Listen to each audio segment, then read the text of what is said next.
চিকিৎসার নামে ভয়ঙ্কর প্রতারণা, যেখানে ডিগ্রিহীন ক্লিনিক মালিক থেকে শুরু করে ভুয়া চিকিৎসক সবাই মিলেই চালিয়ে যাচ্ছে অস্ত্রোপচার। স্বাস্থ্যসেবার নামে চলছে জীবনের বাজি।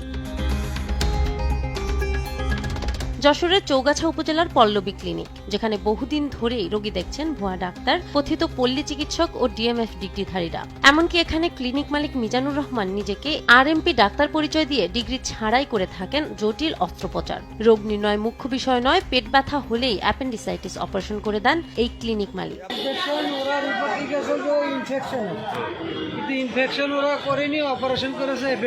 পল্লবী ক্লিনিকে আমি গেছিলাম, আমার তলপেটে অনেক ব্যথা করছিল, করার পথে আলট্রাসাউন্ড করেছিলাম, পরে আমার নাকি অ্যাপেন্ডিসাইট হয়েছে। 83 সাল থেকে এইভাবে আছে, 83 সাল থেকে আর এইভাবে দেখা হয় না। প্রাথমিক যেটা দরকার সেটা দেখি।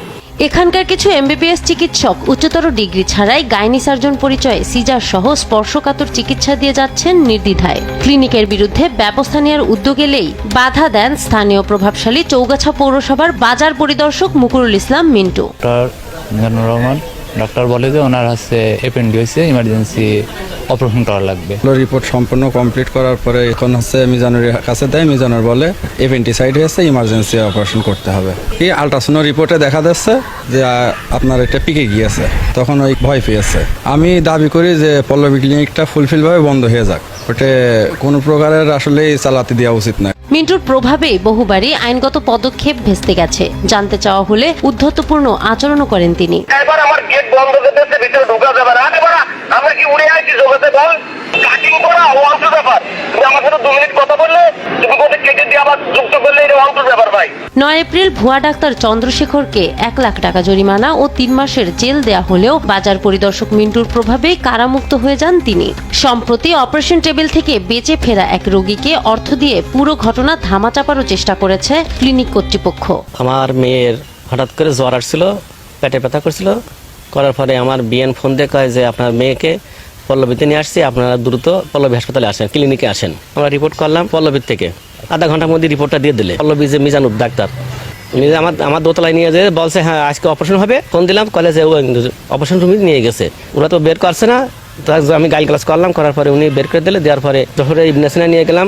ইবনাসিনা থেকে সন্ধ্যা 7টার 7:30 দিকে রিপোর্ট দিলে, রিপোর্ট বের করে নিয়ে এবার দেখি কলেজে না, এটা গ্যাসের থেকে সমস্যা আর হালকা জ্বর আছে, ওষুধ খালি ঠিক হয়ে যাবে। ডাক্তার শেখর চন্দ্র দেবনাথ 2009 সাল থেকে উনি এখানে এই রোগী দেখতেন। পিএইচ আসার পরে দেখা যাচ্ছে প্র্যাকটিস করছে, তখন উনি কাছে সার্টিফিকেট চেয়েছে, বললে যে এমবিবিএস আছে না, 1 লাখ টাকা জরিমানা করলো আর 3 মাসে দিয়ে সবাই অনুরোধ করার পরে জেলদার করলো না, 1 লাখ টাকা কোনো জরিমানা করছিল। এরপর দেশ টিভি টিম কথা বলে রোগীর চিকিৎসায় যুক্ত থাকা ডিএমএফ তুহিন হোসেনের সঙ্গে। নিজেকে ডিপ্লোমাধারী দাবি করলেও ডিএমএফ এর পূর্ণরূপী বলতে পারেননি তিনি, জানাতে পারেননি বিএমডিসি রেজিস্ট্রেশন নাম্বারও। মোহাম্মদ তুহিন হোসেন, আমি একজন ডিপ্লোমা চিকিৎসক, ডিএমএফ, ডিপ্লোমা মেডিকেল অ্যাসিস্ট্যান্ট। উচ্চতর ডিগ্রি ছাড়া শুধুমাত্র 6 মাসের 2টি ট্রেনিং করে নিজেদের গাইনি সার্জন ও কনসালটেন্ট পরিচয় দিয়ে চিকিৎসা দিয়ে যাচ্ছেন ডাক্তার ফারজিনা ফারুক মৌসি ও ডাক্তার নাজনীন পারভিন রিমি। তবে ক্লিনিকটির বিরুদ্ধে এবার কঠোর ব্যবস্থা নেওয়ার আশ্বাস সিভিল সার্জনের। পল্লবী ক্লিনিকের অভিযোগের বিষয়ে যে বিষয়টা আপনি বললেন, এমবিবিএস এবং বিডিএস ডিগ্রিধারী ছাড়া বাংলাদেশের বিএমডিসি আইন অনুযায়ী কেউ ডাক্তার পদবি লিখতে পারবে না, কোনো ধরনের চিকিৎসা দিতে পারবে না। অপারেশন করার তো প্রশ্নই নেই। আমরা তদন্তপূর্বক অবশ্যই ব্যবস্থা নেব, প্রয়োজনে ক্লিনিক বন্ধ করে দেওয়ার মতো সিদ্ধান্ত আসতে পারে। যশোর জেলা সদর থেকে 30 কিলোমিটার দূরের এই এলাকায় উপজেলা স্বাস্থ্য কমপ্লেক্সের সীমাবদ্ধতাকে সুযোগ হিসেবে নিয়ে দীর্ঘদিন ধরে প্রচারণা চালিয়ে যাচ্ছে এ ধরনের ক্লিনিকগুলো। ভুক্তভোগীরা চান এসব ভুয়া চিকিৎসা কেন্দ্রের বিরুদ্ধে স্থায়ী ও কঠোর ব্যবস্থা। নাহার বৃষ্টি, নিউজ ডেস্ক, দেশ টিভি।